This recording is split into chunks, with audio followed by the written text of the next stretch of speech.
არაფასებენ. არაფერი რა უნდა ხარ ჩვენ ესე იგი მაგაზე მე ზუმიკითხებინ ასე რომ მოდის და გვეკითხებინ რაღაცას ესე იგი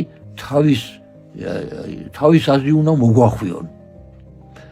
და ის იმისთვის კი არ მოდის რომ ესე იგი აი ჩვენი დეიჯეროს არა მოდიან რომ თავისი მოგვახვიონ თავის ვიღარეზე გარავიყვანო და თავის აზროვნებას გავაცხოვრო ხო ამ შემთხვევაში ჩვენი უპასუხოს ჩვენი რაც მიგვაჩნია მართალი და სწორიანის თუ იმაზე დაგვიწყებს ჩვენი იმას კამას და ესე იგი ჩვენი თავის აზრების გამოთქვას ჩვენ აღარ უნდა გავყვეთ იმას ესე უნდა შევაქციოთ ზოგი და იმას როგორც უნდა თვითონ იყოს ისე ამაზე ჩვენ არ შეიძლება რომ ჩვენ იმას ვედავოთ და იმას ვეჩხუბოთ და რაღაცა ესე ჩვენ ის ჩვენი ნათქვამი თუ გეიგებს მადლობა თუ არ გეიგებს როგორც უნდა ისე